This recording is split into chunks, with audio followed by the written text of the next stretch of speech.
Hi. Um, the chapter 7 of Introduction to Sociology has six aims.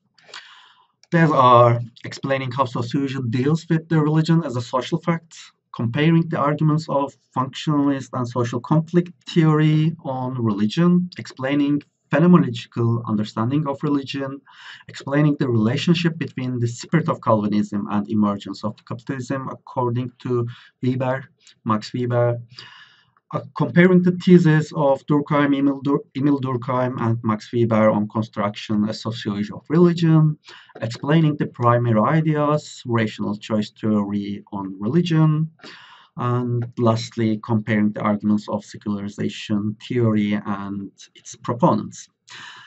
The chapter, first of all, focuses on to explain how sociology approaches to religion. It underlines that the sociology is not concerned with the truth or falsity of any religious belief, but the effects of those beliefs and practices on the social and cultural systems, socialization process of individuals, and personality development of them. When sociologists study religion, they do as unbiased, unprejudiced scientists and not as believers or disbelievers of any particular faith. This stance has a number of implications. Sociologists are not concerned with whether religious beliefs are true or false. The sociological perspective regards religion as socially constructed by human beings. The fact that religion is one of the oldest and yet one of the most dynamic social institutions has made it as a subject of enduring interest to the sociology and sociologists. Sociological definitions of religion seeks to identify the religious phenomenon in the most general terms. These definitions implicitly include assumptions about the relevance of social conditions to the understanding of religion. In addition, many of them implicitly point out the importance of religion as a universal or nearly universal features of human societies. In order to evaluate different perspectives in religion, this chapter also focuses on the functionalist and conflict theories, like all chapters in the book do. Functionalist sociologists like Durkheim have often seen religion as important sources of solidarity. Religious beliefs, rituals, and the collective worship help to create a moral community in which all the members know how to behave towards one another. Emile Durkheim believed that social life was impossible to exist without shared values and moral beliefs that form the collective consciousness. In their absence, there will be no social order, no social control, no social solidarity or cooperations. In short, there will be no society. Religion reinforces the collective consciousness. Durkheim emphasized the importance of collective worship. In contrast to Marx, who interprets a dominant religion to be outcome of the social struggle, Durkheim sees religion as a phenomenon that has a priori meaning or social function. The social conflict paradigm of Karl Marx highlights religion's support for the social hierarchy. Marx claims that religion serves ruling elites by legitimizing the status quo and diverting people's attention from the social inequalities of society. Most religions, according to him, create or reinforce system of stratification. To this extent, religion is a symptom of social malformation that disguises the exploitative nature of the capitalist society. Above all, for Marx, religion has an ideological character, especially considering its part in maintaining capitalist order, capitalist society.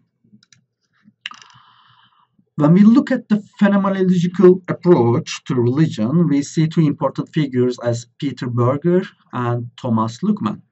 Phenomenologists are interested in the ways in which we make sense our world and the meanings that people attach to their actions. Um, in this regard, religion can help to create order through a shared worldview, including that of the pace of humans in the cosmic universe and understanding of the existential problems of life, joy or suffering, and death. According to Berger, for example, religion is produced by members of society subjectively, interpreting and giving meaning to the world around them. According to him, religion helps to build, maintain, and legitimize universes of meaning throughout human history.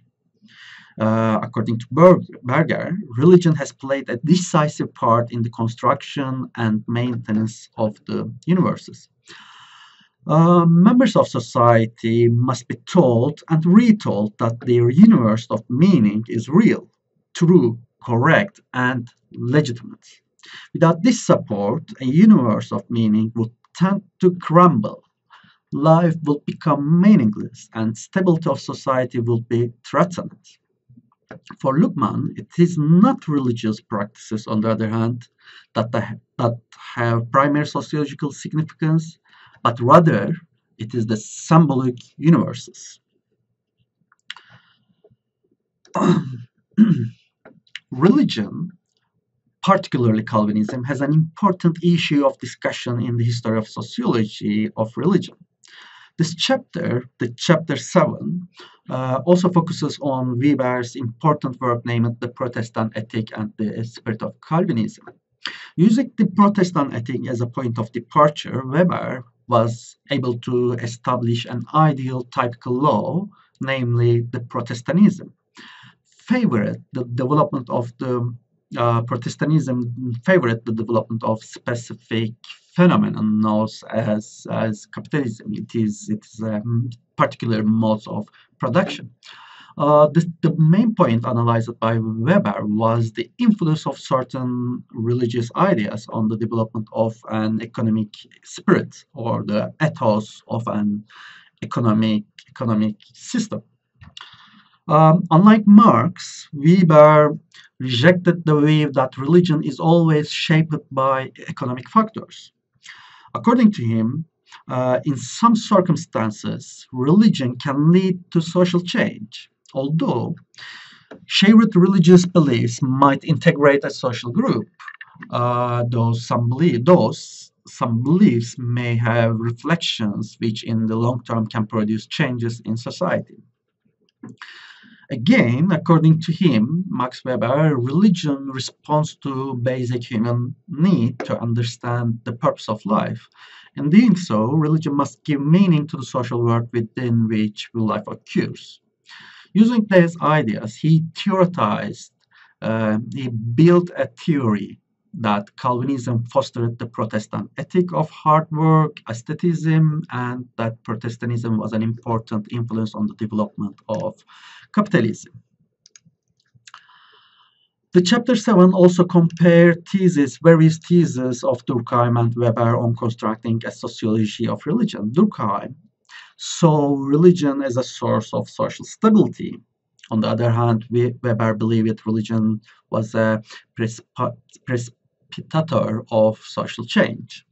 When comparing Weber and Durkheim, one might start simply by noting that whereas Durkheim was interested in the generic notion of religion, Weber was more concerned with the historical and comparative importance of religions. While Weber examined for the consequences of economic ethics of the word religions, Durkheim more focused on the elementary forms of the religious classifications, the impact of their emotional framing, and how these classification systems were placed in their ritual practices. And he also finally looked at how the collective consciousness was an essential foundation of the social organizations and the configurations of society. In short, Weber's writings on religions differ from those of Durkheim in that they concentrate on the connection between religion and social change, something to which Durkheim gave little attention.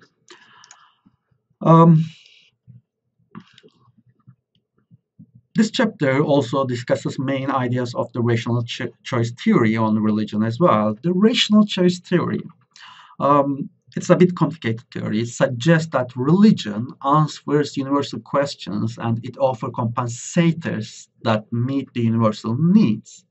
According to them, the advocates of the rational choice theory, religion can neither disappear nor seriously decline. Unlike Durkheim, proponents of the rational choice theory see religion as meeting the needs of individuals rather than those of society as a whole. Unlike Marx, they see religion as a meeting universal needs rather than those which stem from class inequality and exploitations. Directly influenced by Holman's exchange theory, Stark and Bainbridge, who are the leading figures of the rational choice theory, construct a deductive theory of religion. It can be said that the approach developed by Stark and Bainbridge uses the exchange theory to explain religious behavior of individuals as based on the principles that all human interaction can be treated as a form of exchange. In the rational choice theory, that focuses on the compensators, religious organizations become an important basic institution. Religious organizations of all kinds become the source of particular kinds of compensators through their mediations of the supernatural. They offer answers to the existential questions as well. Therefore, for Stark and Bainbridge, religions are defined as human organizations, primarily engaged in providing general compensators based on the supernatural assumptions. Lastly, the chapter 7 turns to discuss the history of classical secularization theory. During the 19th and 17th centuries, secularization became one of the master motifs of social sciences. It's widely believed that the industrialization and the growth of scientific knowledge would lead to diminish the role of religion in society. Indeed, the idea that religion is, in its long term, incompatible with the modernization process has a long history. Such classical secularization theory has been criticized by some social scientists when it became evident that religion just was not going away. Because it has been the revival of the religiosity from the late 1960s onwards, there have been so many critics of the secularization thesis. Opponents of the secularization thesis point out the diversity and dynamism of the new religious movements and argue that the religion and spirituality remain a central facet of modern life. When comparing the classical and the critical paradigms of secularization, there are many contrasts, in fact. One of them is that the critical paradigm views, this view sees the religious decisions making as compatible with rational, instrumental, and scientific thinking. Another one is that the contrary to classical paradigms' confidence in the superiority of monopolized faiths, the critical paradigm argues that deregulating religion and increasing competition with pure religious activity. It's also discussed that rather than attempting to explain how modernity causes an inevitable decline in the demand of religion, the new paradigm attempts to explain religious variation by looking at the supply of religion. Thank you for watching.